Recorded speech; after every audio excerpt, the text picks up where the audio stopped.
What's up guys? Today's fun is personal vehicle maintenance. So long story short, this vehicle has got gremlins, I think, like for real live gremlins. The woman I bought this car from threw several $1,000s at it chasing a misfire problem. So I was like, I'm a master mechanic, I can fix it like nothing, right? So really wasn't missing that much when I got it. It started missing, it had weird brakes, so that ended up being a bad master cylinder was leaking into the booster, leaking into the intake manifold, sucking brake fluid into the engine. So I just figured it was, couldn't burn brake fluid, I fixed the misfire. Well, after the money and the time spent, because I'd already had the spark plugs out one time that I didn't film. Anyway, it didn't fix it. Today, it finally I have an actual hard fail. The problem with this thing and being able to diagnose this has never been a hard fail. It just like kind of missed when you fired it at the beginning, and then it would clean out real quick. So today, of course, when the wife is driving it, or yesterday, it started failing, hard failed today, and wouldn't recover from the misfire. So the only code in there is a P0301 misfire code cylinder 1. Of course, bank 1 is in the back. So this is going to show you how to pull the upper plenum piece off and get to the spark plugs and all that shit, because you can't touch any of it without taking the manifold off. Thanks engineers, we always appreciate that shit, and it makes for awesome time. So stay tuned as we get busy. It's really pretty straightforward. This upper plenum has to come out of the way. In order to do that, what's going to happen is the air box will move, so I can get the hose out, get the throttle body off, probably just hang it right there, get a couple vacuum lines off.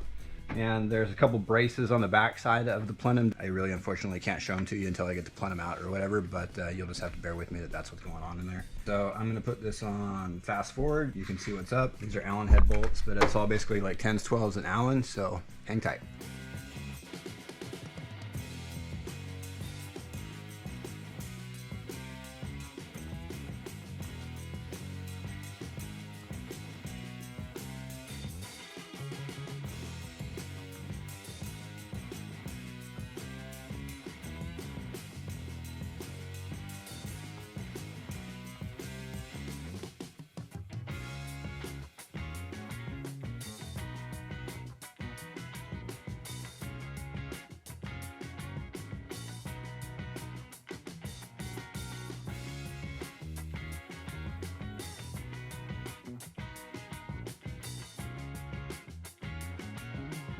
All right, phase 1 down.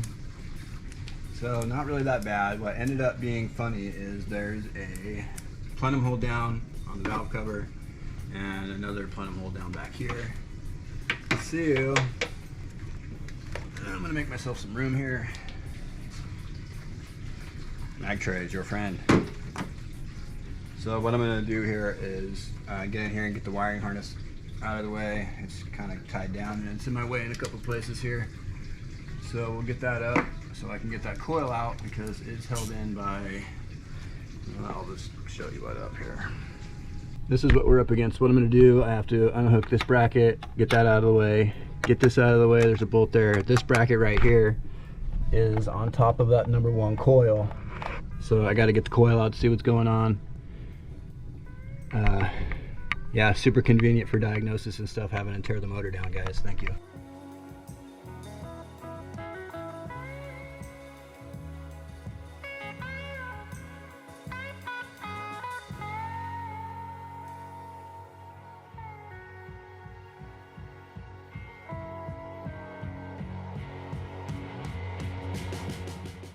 Okay, so after all that, turns out to be a bad spark plug.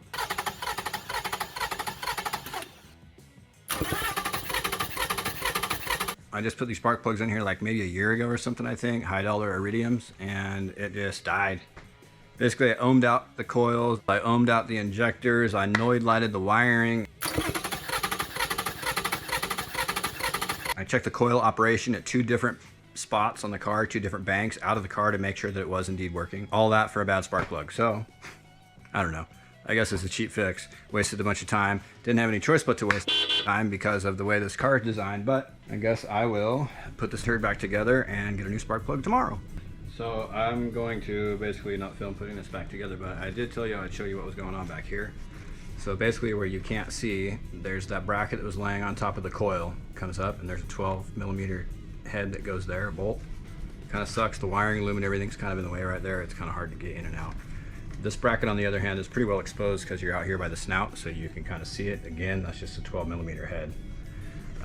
And then really, it's pretty convenient. There's nothing back here. There's just one brake booster line back there, and that's pretty much it. So I'm gonna go ahead and get this guy back together, but I just want to show you what was there real quick. Don't forget to plug this guy back in. That is your variable intake manifold length. You know, super awesome shit. So anyway, I'm gonna put this back in now. I ended up putting this bracket on here first because, like I said, it just really brings the suck trying to put this on in the car. So then the only thing that makes, so now you're gonna have to fish this underneath that wiring harness and stuff, but it should make it a little bit easier task. Like I said, it's not a big deal to get a tool on it in the car. It just, you can't get your hand on there to get it back in there. Okay, so this went back together. I checked it. Like I said, I moved the spark plug. I just put it on the front bank, so that way when I need to go change a unit, it's easy. Sure enough, the Misfire is on hole 6 where I put it. We just got a bad spark plug. Typically, when you're doing this kind of job, it's just quick and easy and dirty to swap coil or swap plugs and see if the Mis changes holes or not. But because of the orientation of this motor, it's just a pain in the ass to do it that way, but unfortunately it had to be done. So as much as I want to love this rig, it's a year 1 rig. It's just been a pain in my dick the whole time. Like I said, I bought it, thought I fixed it, didn't fix it in the typical Matrix way. I couldn't have had one of the brand new spark plugs I bought die in the front bank.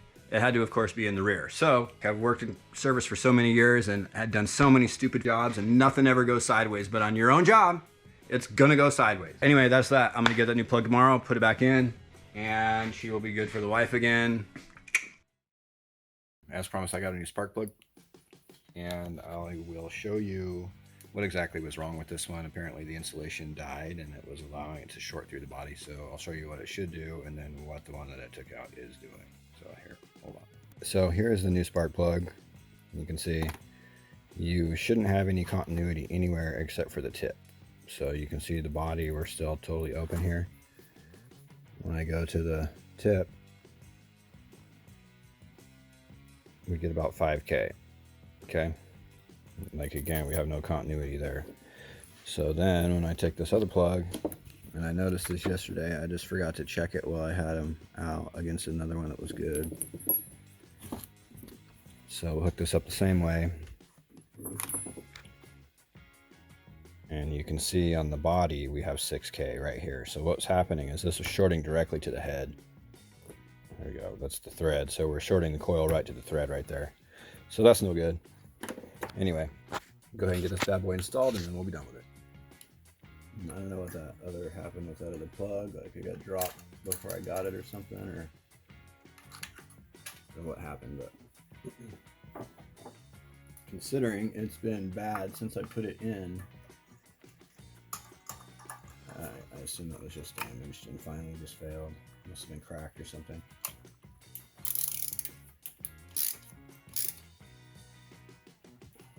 Toy, like a toy yard.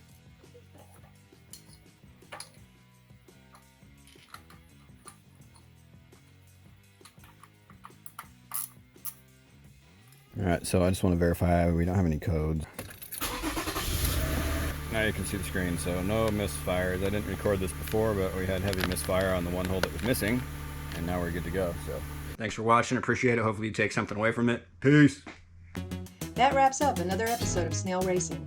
Thank you for watching. Please make sure to like and subscribe.